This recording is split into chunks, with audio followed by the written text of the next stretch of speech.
Hi, today I'm going to go through some of the common English idioms to help understand these confusing and sometimes downright bizarre phrases. So here they are, 10 common English idioms that all people should know.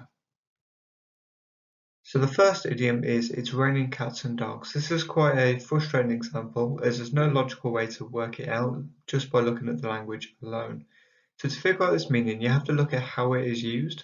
So this phrase is used only when it's raining really heavily, and it's meant to show that the rain is falling so hard you can hardly tell what is coming down as the rain is so heavy. The second idiom I want to talk to you about is apple of my eye. This is used to show when you value something more than anything else. It's often used when talking about your child. My daughter is the apple of my eye. It's just to show the love and the pride that you have for that person. You can also use it for possessions, or even though it's generally just used to kind of show the relationship often between a parent and their child. So next up is once in a blue moon. So a blue moon is something that occurs very, very rarely, a little bit like an eclipse. And we use this as an example. We apply it to anything that might happen very, very rarely. So for example, you could say, once in a blue moon, I will drive to work without getting stuck in traffic.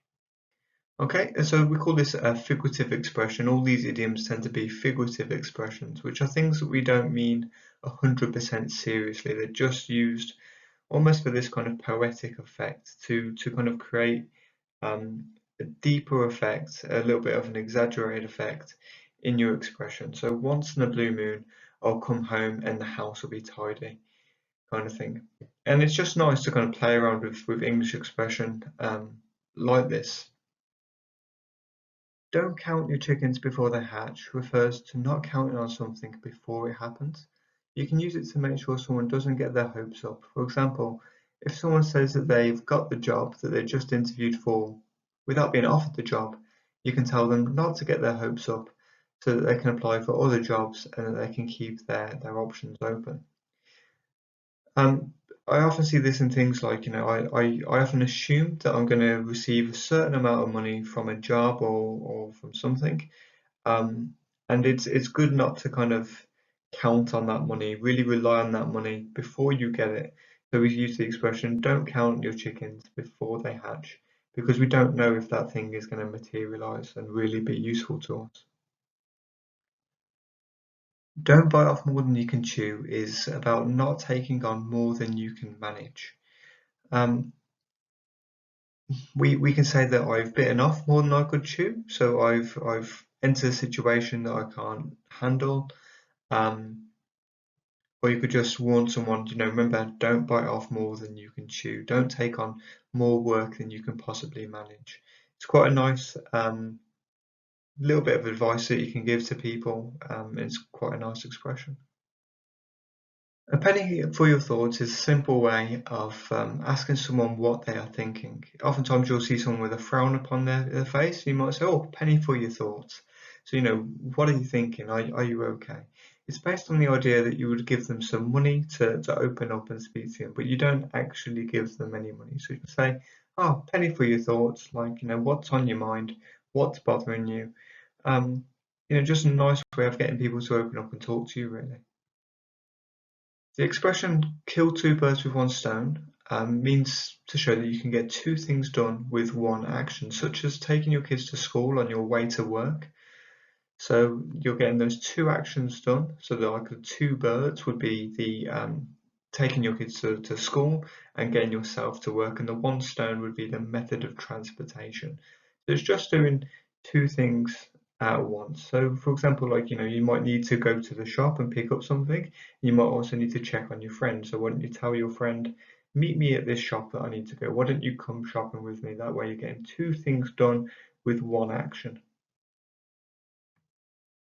To hit the nail on the head means to get something completely right. People tend to use this phrase when you answer a question or you show that you understand something or have gotten something right. Um, so it's almost like, if I was to ask you what the purpose was of a persuasive text and you gave me the exact definition, I'll go, oh, you really hit the nail on the head with that answer, which means that you really you really kind of understood the question and you really truly got it correct.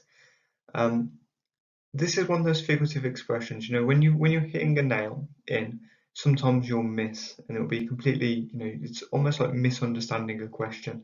But then when you get that strike completely right, that's the same as completely understanding how to answer the question and completely getting it right. So hitting the nail on the head is that feeling of complete correctness. It really shows that you've got something really really true and really correct. Sometimes we use the expression "you're on the right track." That's when you haven't quite hit the nail on the head, but you're nearly there. So you're on the right track, but you're showing a little bit of confusion. But when you've hit the nail on the head, that's our expression where you've completely got that right there. There is method to my madness is a phrase people use to show that there is a reason why they do things. This phrase works well when you're doing something that others might not see the benefit. You can say, there is a method to my madness, to show them that there is a good reason you are doing the things you do. An English teacher might say this when getting students to sound out the words in the difficult spellings, because sometimes students might go, well, why are we doing this? What's the point? And we'll say, oh, bear with me, there is a method to my madness. There is a reason why we're doing this. So just like how you can't tell if a book is exciting or boring just by looking at the cover, don't judge a book by its cover generally relates to how we look at people or even places and things. It's about not making a snap judgment and assigning a value to something that we don't know enough about.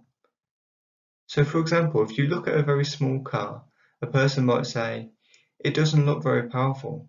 However, judging it by the outer appearance will tell you very little about the power of its engine. Hence, we say, you shouldn't judge a book by its cover. And this is a fantastic expression to use when talking about people. Okay, so you don't look at a person and make a certain judgment about them based on their appearance. So it's a great English idiom, but it's also got that brilliant ethical standard there of not making judgments about people. Find out about the characteristics and the abilities of a person and take time to get to know someone before ever kind of passing that judgment. It's a very hard thing to do, but that's why this expression is so valuable in this day and age.